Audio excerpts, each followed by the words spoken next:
ಸ್ನೇಹಿತರೆ, ಇತ್ತೀಚೆಗೆ ಅಂದರೆ ವಾರದ ಹಿಂದೆ ಹಾರ್ವರ್ಡ್ ಯೂನಿವರ್ಸಿಟಿಯವರು ಏಲಿಯನ್ಗಳ ಕುರಿತು ಒಂದು ಅಚ್ಚರಿಯ ಶೋಧವನ್ನು ಹೊರಹಾಕುತ್ತಾರೆ. ಅವರು ಹೇಳುತ್ತಾರೆ, ಏಲಿಯನ್ಗಳು ನಮ್ಮ ನಡುವೆಯೇ ಜೀವಿಸುತ್ತಿವೆ ಎಂದು. ಭೂಮಿಯಲ್ಲಿ ನಮಗೆ ಗೊತ್ತಿಲ್ಲದಂತೆ ಈ ಏಲಿಯನ್ಗಳು ನಮ್ಮ ನಡುವೆ ಜೀವಿಸುತ್ತಿವೆ ಎಂಬುದು ಅವರ ವರದಿಯ ಸಾರಾಂಶವಾಗಿತ್ತು. ಈ ಏಲಿಯನ್ಗಳು ಒಂದು ಅಂಡರ್ಗ್ರೌಂಡ್ ಆಗಿ ವಾಸಿಸುತ್ತಿರಬಹುದು, ಇಲ್ಲವೇ ಚಂದ್ರನಲ್ಲಿ ತನ್ನ ನೆಲೆಯನ್ನು ಮಾಡಿಕೊಂಡು ವಾಸಿಸುತ್ತಿರಬಹುದು ಎಂದು ಆ ತಂಡ ಹೇಳುತ್ತದೆ. ಅವರು ಹೇಳುವ ಇನ್ನೊಂದು ಸಂಭವನೀಯತೆ ಏನೆಂದರೆ, ಈ ಏಲಿಯನ್ಗಳು ಮನುಷ್ಯರ ಮಧ್ಯೆ ಮನುಷ್ಯರಾಗಿಯೇ ಜೀವಿಸುತ್ತಿರಬಹುದಂತೆ. ಈ ಮನುಷ್ಯರ ಮಧ್ಯೆ ಇರುವ ಏಲಿಯನ್ಗಳನ್ನು ಭೇಟಿ ಮಾಡಲು ಆಗಾಗ UFOಗಳು ಭೂಮಿಗಿಳಿಯುತ್ತವೆ ಎಂಬುದು ಆ ಯೂನಿವರ್ಸಿಟಿ ತಂಡದ ವಾದ. ಬಹುಶಃ ಈ ವಾದವೇನು ಹೊಸತಲ್ಲವೆಂಬುದು ನಿಮಗೆ ಅನಿಸಿರಬಹುದು. ಯಾಕೆಂದರೆ ಏಲಿಯನ್ಗಳ ಬಗೆಗೆ ಈ ರೀತಿಯ ಚರ್ಚೆಗಳು, ವಾದಗಳು ಈಗಾಗಲೇ ಆಗಿ ಹೋಗಿವೆ. ಆದರೆ ಅವೆಲ್ಲ ಕಾನ್ಸ್ಪಿರಸಿ ಥಿಯರಿಗಳೆಂದು ಹೆಸರಾಗಿದ್ದವು. ಆದರೆ ಈಗ ಪ್ರತಿಷ್ಠಿತ ಯೂನಿವರ್ಸಿಟಿಯೊಂದು ತನ್ನ ಅಧ್ಯಯನ ವರದಿಯಲ್ಲಿ ಈ ರೀತಿ ಹೇಳಿದೆ ಎಂದರೆ ಏಲಿಯನ್ಗಳನ್ನು ಭೂಮಿಯ ಒಂದು ಭಾಗವೆಂದೇ ಒಪ್ಪಬೇಕಾಗುತ್ತದೆ. ಸ್ನೇಹಿತರೆ, ನೀವು ಏಲಿಯನ್ಗಳು ಭೂಮಿಯಲ್ಲಿ ಇದೆ ಎನ್ನುವುದರ ಬಗ್ಗೆ ಕೇಳಿದ್ದೀರೆಂದಾದರೆ ಏರಿಯಾ 51ನ ಬಗ್ಗೆ ಕೇಳಿಯೇ ಇರುತ್ತೀರಿ. ಇಲ್ಲಿ ಏಲಿಯನ್ಗಳ ಅಡ್ಡ ಹೊಂದಿದೆ. ಇಲ್ಲಿ ಅಮೆರಿಕ ಸರ್ಕಾರ ಏಲಿಯನ್ಗಳ ಜೊತೆಗೆ ಸೇರಿ ಎಕ್ಸ್ಪೆರಿಮೆಂಟ್ಗಳನ್ನು ಮಾಡುತ್ತದೆ ಎಂದು ಹೇಳಲಾಗುತ್ತದೆ. ಆದರೆ ನಾವಿಂದು ಹೇಳ ಹೊರಟಿರುವ ಜಾಗದ ಹೆಸರು ಏರಿಯಾ 51 ಅಲ್ಲವೇ ಅಲ್ಲ. ಇದು ಅಮೆರಿಕಾದ ನ್ಯೂ ಮೆಕ್ಸಿಕೋದಲ್ಲಿರುವ ಡಲ್ಸೆ ಎನ್ನುವ ಪಟ್ಟಣ. ಇಲ್ಲಿ ಏಲಿಯನ್ಗಳ ಒಂದು ಅಂಡರ್ಗ್ರೌಂಡ್ ಬೇಸ್ ಇದ್ದು ಇದನ್ನು ಡಲ್ಸೆ ಬೇಸ್ ಎಂದೇ ಕರೆಯಲಾಗುತ್ತದೆ. ಇಲ್ಲಿ ಮೊದಲಿನಿಂದಲೂ ಏಲಿಯನ್ಗಳು ಅಂಡರ್ಗ್ರೌಂಡ್ ಬೇಸ್ ಒಂದನ್ನು ಮಾಡಿಕೊಂಡಿದ್ದರು. ಒಮ್ಮೆ ಈ ವಿಷಯ ಅಮೆರಿಕ ಸರ್ಕಾರಕ್ಕೆ ತಿಳಿದು ಅಮೆರಿಕ ಏಲಿಯನ್ಗಳನ್ನು ಓಡಿಸಲು ಪ್ರಯತ್ನಿಸುತ್ತದೆ. ಆದರೆ ಈ ಯುದ್ಧದಲ್ಲಿ ಅಮೆರಿಕ ಸೋಲುತ್ತದೆ. ಏಲಿಯನ್ಗಳ ತಂತ್ರಜ್ಞಾನ ತುಂಬ ಉನ್ನತ ಮಟ್ಟದಲ್ಲಿದ್ದುದರಿಂದ ಅವರನ್ನು ಸೋಲಿಸಲು ಅಮೆರಿಕಾಗೆ ಆಗಲಿಲ್ಲ. ಕೊನೆಗೆ ಒಪ್ಪಂದವೊಂದನ್ನು ಮಾಡಲಾಯಿತು. ಅಮೆರಿಕಾಗೆ ಏಲಿಯನ್ಗಳು ತಂತ್ರಜ್ಞಾನವನ್ನು ನೀಡಲು ಒಪ್ಪಿಕೊಂಡರು. ಬದಲಿಗೆ ಅಮೆರಿಕ ಅವರಿಗೆ ಪ್ರಯೋಗಶಾಲೆಗಳಿಗೆ ಬೇಕಾದ ಕೆಲವೊಂದು ಅಗತ್ಯ ವಸ್ತುಗಳನ್ನು ಸಾಗಿಸಲು ಒಪ್ಪಿಕೊಂಡಿತು. ಆ ಅಗತ್ಯ ವಸ್ತುಗಳು ಪ್ರಯೋಗದ ಬಲಿಪಶುಗಳು. ಅಂದರೆ ಏಲಿಯನ್ಗಳಿಗೆ ಮನುಷ್ಯರನ್ನು ಸಾಗಿಸಲು ಅಮೆರಿಕ ಒಪ್ಪಿಕೊಂಡಿತ್ತು. ಹೌದು ಸ್ನೇಹಿತರೆ, ಹೊರಜಗತ್ತಿಗೆ ದಿಗಿಲು ಹುಟ್ಟಿಸುವ ಈ ವಿಷಯ ಅಮೆರಿಕ ಯಾವತ್ತೂ ಹೊರಹಾಕಿರಲೇ ಇಲ್ಲ. ಡಲ್ಸೆ ಬೇಸ್ ಎನ್ನುವುದು ಏಲಿಯನ್ಗಳ ಅಂಡರ್ಗ್ರೌಂಡ್ ಅಡಗುತಾಣವಾಗಿಯೇ ಉಳಿದು ಹೋಗಿದೆ. ಈ ಡಲ್ಸೆ ಪಟ್ಟಣ ಮೊದಲಿನಿಂದಲೂ ಜನಸಂಖ್ಯೆ ಕಡಿಮೆ ಇರುವ ಪಟ್ಟಣ. ಇದು ಬೇರೆ ಪ್ರದೇಶಗಳಿಂದ ತುಂಬಾ ದೂರ ಇದೆ. ಹಾಗಾಗಿ ಇಲ್ಲಿನ ಚಟುವಟಿಕೆಗಳ ಬಗ್ಗೆ ಜನರಿಗಾಗಲಿ ಸರ್ಕಾರಕ್ಕಾಗಲಿ ಗೊತ್ತಾಗುತ್ತಾನೆ ಇರಲಿಲ್ಲ. ಆದರೆ ಈ ಡಲ್ಸೆ ಅತಿ ಹೆಚ್ಚು UFOಗಳನ್ನು ಕಂಡ ಪಟ್ಟಣವಾಗಿ ದಾಖಲಾಗಿತ್ತು. ಇದರ ಕಾರಣ ಆ ನಗರದ ಅಂಡರ್ಗ್ರೌಂಡ್ನಲ್ಲಿರುವ ಏಲಿಯನ್ಗಳ ಅಡ್ಡ ಎಂಬುದು ಹೆಚ್ಚಿನ ಜನರಿಗೆ ಗೊತ್ತಿರಲಿಲ್ಲ. ಈ ಡಲ್ಸೆ ಪಟ್ಟಣದ ಏಲಿಯನ್ ಬೇಸ್ ರಹಸ್ಯ ಒಂದು ಘಟನೆಯಿಂದಾಗಿ ಹೊರ ಜಗತ್ತಿಗೆ ಗೊತ್ತಾಗುತ್ತದೆ. ಆ ಘಟನೆ ಏನೆಂದು ಹೇಳುತ್ತೇವೆ ಕೇಳಿ. ಇದೇನು ಸುಮ್ಮನೆ ಕಲ್ಪಿತ ಘಟನೆಯಲ್ಲ, ಇದು ಡಲ್ಸೆಯಲ್ಲಿಯೇ ನಡೆದ ಘಟನೆ. ಇದು 1975ರಲ್ಲಿ ನಡೆದ ಘಟನೆ. ಅಂದು ಒಬ್ಬ ರೈತ ತನ್ನ ದನವೊಂದು ಸತ್ತಿದೆ ಎಂದು ಪೊಲೀಸರಿಗೆ ದೂರು ನೀಡುತ್ತಾನೆ. ದನ ಸತ್ತಿದೆ ಎಂದು ಪೊಲೀಸರನ್ನು ಆತ ಕರೆಯಲು ಒಂದು ಕಾರಣವಿತ್ತು. ಆ ದನ ಸಾಮಾನ್ಯವಾದ ರೀತಿಯಲ್ಲಿ ಸತ್ತಿರಲಿಲ್ಲ. ಬಯಲಿನಲ್ಲಿ ಬಿದ್ದಿದ್ದ ಆ ದನವನ್ನು ಪರಿಶೀಲಿಸಲು ಪೊಲೀಸರು ಬರುತ್ತಾರೆ. ಅವರುಗಳು ಬಂದು ನೋಡುವಾಗ ಆ ದನ ವಿಚಿತ್ರ ರೀತಿಯಲ್ಲಿ ಸತ್ತಿತ್ತು. ಆ ದನದ ದೇಹದಲ್ಲಿ ರಕ್ತವೇ ಇರಲಿಲ್ಲ. ಆ ರಕ್ತವನ್ನು ಬಸಿದು ತೆಗೆದಂತೆ ಇತ್ತು. ಹಾಗೆಯೇ ಆ ದನದ ದೇಹದ ಒಳಗಿನ ಅಂಗಾಂಗಗಳನ್ನು ಒಂದೊಂದೇ ತೆಗೆಯಲಾಗಿತ್ತು. ಅದೊಂದು ವಿಚಿತ್ರ ರೀತಿಯಲ್ಲಿ ಸರ್ಜರಿ ಮಾಡಿ ತೆಗೆದ ರೀತಿಯಲ್ಲಿ ಕಾಣುತ್ತಿತ್ತು. ಹೀಗಿರುವಾಗ ಪೊಲೀಸರು ಸುತ್ತಮುತ್ತ ಪರೀಕ್ಷಿಸುತ್ತಾರೆ. ಅಲ್ಲಿ ನೆಲದಲ್ಲಿ ಹುಲ್ಲು ಸುಟ್ಟು ಹೋದ ವೃತ್ತಾಕಾರದ ಜಾಗವೊಂದು ಕಂಡು ಬಂದಿತ್ತು. ಅದು UFO ಒಂದು ಬಂದು ಲ್ಯಾಂಡ್ ಆದ ಕುರುಹಾಗಿತ್ತು. ಆದರೆ ಪೊಲೀಸರಿಗೆ ಇದರ ಬಗ್ಗೆ ತನಿಖೆ ಮಾಡಬೇಕಾದರೆ ಒಬ್ಬ ತಜ್ಞರ ಅಗತ್ಯವಿತ್ತು. ಅವರು ಡಲ್ಸೆಯ ಪ್ರಸಿದ್ಧ ವಿಜ್ಞಾನಿಯೊಬ್ಬರಿಗೆ ಕರೆ ಕಳುಹಿಸುತ್ತಾರೆ. ಆದರೆ ಅವರು ಊರಲ್ಲಿರಲಿಲ್ಲ. ಅವರು ದೇಶದ ಯಾವುದೋ ಒಂದು ಮೂಲೆಯಲ್ಲಿದ್ದರು. 3 ದಿನದ ನಂತರ ಅವರು ಡಲ್ಸೆಗೆ ಬಂದಿಳಿಯುತ್ತಾರೆ.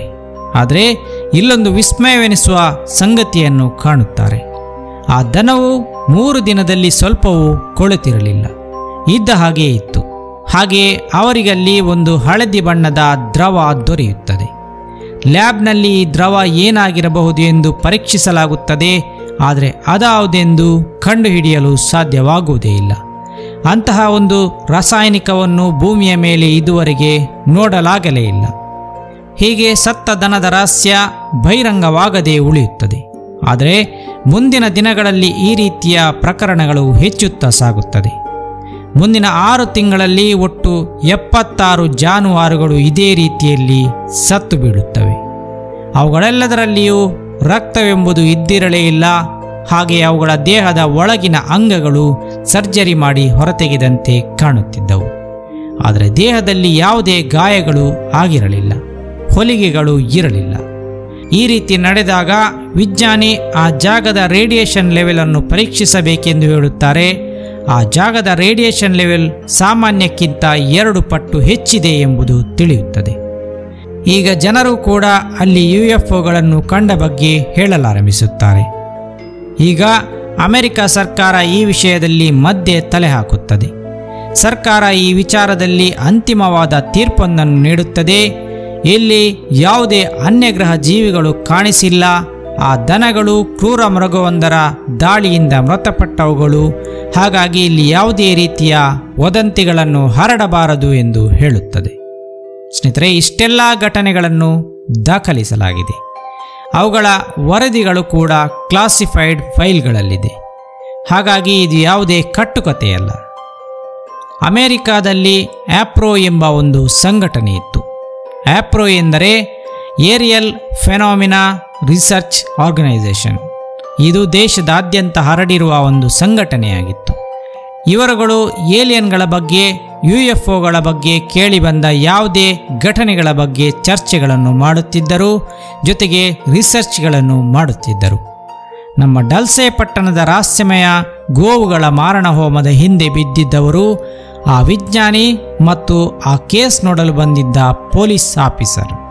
ಆ ಪೊಲೀಸ್ ಆಫೀಸರನ್ನು ಆ ವಿಜ್ಞಾನಿಯು ಆಪ್ರೋದ ಮೀಟಿಂಗ್ಗೆ ಹೋಗಿ ಅಲ್ಲಿ ಈ ಘಟನೆಯ ಬಗ್ಗೆ ಹೇಳುವಂತೆ ಕಳುಹಿಸುತ್ತಾರೆ. ಪೊಲೀಸ್ ಅಧಿಕಾರಿ ಆಪ್ರೋದ ಮೀಟಿಂಗ್ಗೆ ಹೋದಾಗ ಅಲ್ಲಿ ಅವರಿಗೆ ಪೌಲ್ ಬೆನ್ನೆವಿಟ್ಸ್ ಎಂಬ ವ್ಯಕ್ತಿಯ ಪರಿಚಯವಾಗುತ್ತದೆ. ಇವರು ಮೊದಲು ಒಬ್ಬ ರೇಡಿಯೋ ಇಂಜಿನಿಯರ್ ಆಗಿದ್ದವರು. ಈ ಏರಿಯಾದಲ್ಲಿ ಹಲವಾರು ಅನ್ನೋನ್ ರೇಡಿಯೋ ಸಿಗ್ನಲ್ಗಳನ್ನು ಪತ್ತೆ ಹಚ್ಚಿದ್ದರೂ ಕೂಡ, ಆದರೆ ಸರ್ಕಾರ ಅವುಗಳನ್ನು ಒಪ್ಪಿರಲಿಲ್ಲ. ಇಂತಹ ಪೌಲ್ ಬೆನ್ನೆವಿಟ್ಸ್ ಅವರು ಈ ಕೇಸ್ನಲ್ಲಿ ಆಸಕ್ತಿ ವಹಿಸಿಕೊಳ್ಳುತ್ತಾರೆ.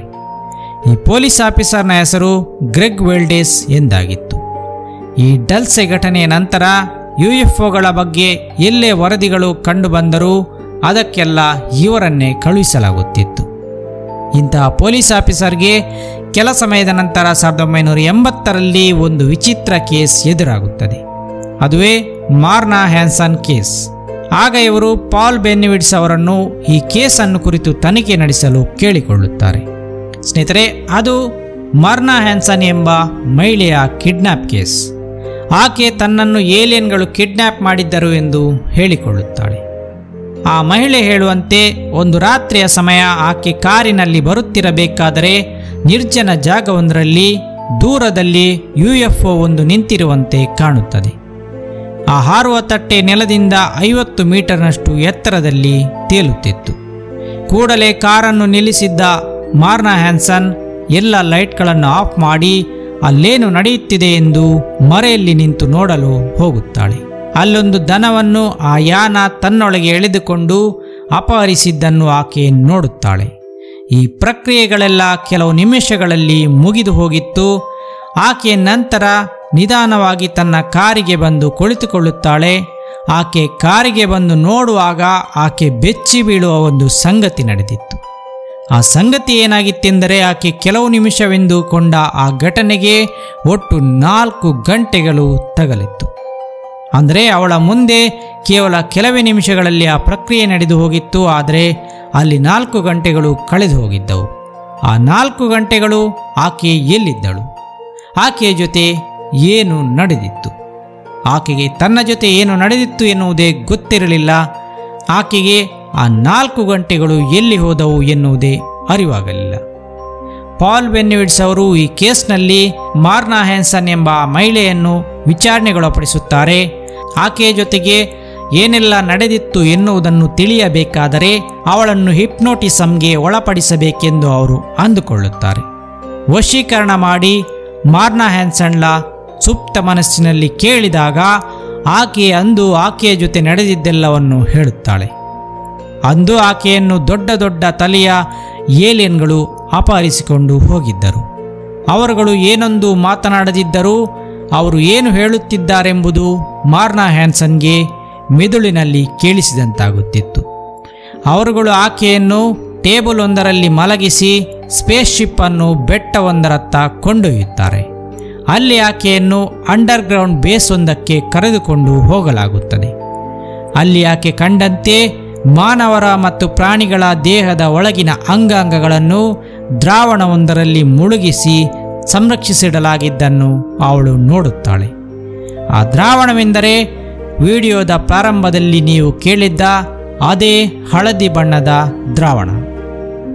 ಏಲಿಯನ್ಗಳು ಮಾರ್ನಾ ಹ್ಯಾನ್ಸನ್ಳ ಕುತ್ತಿಗೆಯಲ್ಲಿ ಯಾವುದೋ ವಸ್ತುವನ್ನು ಇಂಪ್ಲಾಂಟ್ ಮಾಡಿದ್ದಾರೆ ಎಂದಾಕೆ ಹೇಳುತ್ತಾಳೆ. ಸ್ನೇಹಿತರೆ, ಇಷ್ಟೆಲ್ಲ ಆಕೆ ವಶೀಕರಣದ ವೇಳೆ ಬಾಯಿ ಬಿಟ್ಟಿದ್ದಳು. ಅವಳನ್ನು ಕರೆದುಕೊಂಡು ಹೋಗಿದ್ದು ಅದೇ ಕಾರಣಕ್ಕಾಗಿಯೇ ಎಂಬುದು ಆಕೆಗೆ ಗೊತ್ತಾಗಲಿಲ್ಲ. ಅವಳು ಹೇಳಿದ್ದ ಮಾತುಗಳಲ್ಲಿ ಎಷ್ಟು ಸತ್ಯವಿದೆ ಎಂದು ತಿಳಿಯಲು ಆಕೆಯ ಕುತ್ತಿಗೆಯ ಎಕ್ಸ್ರೇ ಮಾಡಲಾಯಿತು. ಆಗ ಅಲ್ಲೊಂದು ವಸ್ತು ಇರುವುದು ಪತ್ತೆಯಾಗುತ್ತದೆ.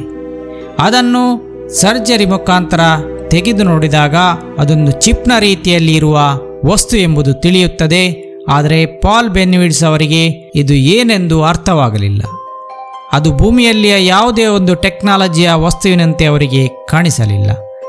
ಅದರ ಕೆಲಸವೇನೆಂಬುದು ಅವರಿಗೆ ತಿಳಿಯಲಿಲ್ಲ. ಪಾಲ್ ಬೆನ್ನಿವಿಡ್ಸ್ ಅವರು ಮಾರ್ನಾ ಹ್ಯಾನ್ಸನ್ ಹೇಳಿದಂತೆ ಆ ಅಂಡರ್ಗ್ರೌಂಡ್ ಬೇಸ್ನ ಒಳಗಿನ ಚಿತ್ರಣವನ್ನು ಸ್ಕೆಚ್ ಆಗಿ ಪರಿವರ್ತಿಸುತ್ತಾರೆ. ಆನಂತರ ಇದನ್ನು ಉನ್ನತ ಮಟ್ಟದ ಅಧಿಕಾರಿಯೊಬ್ಬರಿಗೆ ತೋರಿಸಿದಾಗ ಇದು ಡಲ್ಸೆ ಬೇಸ್ನದ್ದೇ ಆಗಿದೆ ಎಂದವರು ಹೇಳುತ್ತಾರೆ. ಈ ಡಲ್ಸೆ ಅಂಡರ್ಗ್ರೌಂಡ್ ಬೇಸನ್ನು ಅಮೆರಿಕ ಸರ್ಕಾರವೇ ರಚಿಸಿತ್ತು. ಇದನ್ನು ಡೇಂಜರಸ್ ವೆಪನ್ಗಳ ಸಂಗ್ರಹಾಗಾರ ಎಂದು ಹೇಳಲಾಗಿತ್ತು. ಆದರೆ ಅಲ್ಲಿ ನಡೆಯುತ್ತಿದ್ದುದೇ ಬೇರೆಯಾಗಿತ್ತು. ಡಲ್ಸೆಯಲ್ಲಿ ಒಂದು ಅಂಡರ್ಗ್ರೌಂಡ್ ಶಸ್ತ್ರ ಸಂಗ್ರಹಾಗಾರ ನಿರ್ಮಿಸಬೇಕೆಂದು ತಂಡ ಕಳುಹಿಸಿದ್ದ ಅಮೆರಿಕ ಬೆಚ್ಚಿ ಬೀಳುವ ಸಂಗತಿ ಎದುರಾಗಿತ್ತು. ಯಾಕೆಂದರೆ ಭೂಮಿಯನ್ನು ಎಷ್ಟು ಒಡೆದರೂ ಅವರ ಯಂತ್ರಗಳ ಡ್ರಿಲ್ಲಿಂಗ್ ಬಿಟ್ಗಳೇ ಒಡೆಯುತ್ತಿದ್ದವು. ಆದರೆ ಭೂಮಿಯನ್ನು ಒಡೆಯಲು ಅವರಿಗೆ ಸಾಧ್ಯವಾಗುತ್ತಿರಲಿಲ್ಲ. ಕೊನೆಗೆ ಹೇಗೋ ಹರಸಾಹಸಪಟ್ಟು ಒಂದು ಜಾಗದಲ್ಲಿ ಭೂಮಿ ಒಡೆದೇ ಬಿಟ್ಟಿತು. ಆದರೆ ಆಗ ಅಲ್ಲೊಂದು ಸ್ಫೋಟ ಸಂಭವಿಸುತ್ತದೆ. ಭೂಮಿಯಡಿಯಿಂದ ದೊಡ್ಡ ದೊಡ್ಡ ಗಾತ್ರದ ಏಲಿಯನ್ಗಳು ಅಂದು ಚಂಗನೆ ನೆಗೆದು ಆ ತಂಡದೆದುರು ನಿಂತಿದ್ದವು. ಅಮೆರಿಕ ಮಿಲಿಟರಿ ಆ ಏಲಿಯನ್ಗಳ ಜೊತೆ ಹೋರಾಡುತ್ತದೆ. ಆದರೆ ಏಲಿಯನ್ಗಳ ಪ್ಲಾಸ್ಮಾ ವೆಪನ್ ಮುಂದೆ ಅಮೆರಿಕದ ಮಿಲಿಟರಿ ನಿಲ್ಲಲಾಗದೆ ಅಲ್ಲಿದ್ದ 68 ಜನರು ಸತ್ತು ಹೋಗುತ್ತಾರೆ. ಅವರಲ್ಲಿ ಬಚಾವಾಗಿ ಬಂದಿದ್ದು ಒಬ್ಬನೇ ವ್ಯಕ್ತಿ. ಆತನ ಹೆಸರೇ ಫಿಲ್ ಸ್ನೈಡರ್. ಈತನೇ ಈ ವಿಷಯವನ್ನು ಹೊರ ಜಗತ್ತಿಗೆ ಹೇಳುತ್ತಾನೆ. ಅಂದು ಏಲಿಯನ್ಗಳ ಜೊತೆಗೆ ಅಮೆರಿಕ ಸರ್ಕಾರ ಒಪ್ಪಂದ ಮಾಡಿಕೊಂಡಿತ್ತು ಎಂದು ಹೇಳಲಾಗುತ್ತದೆ.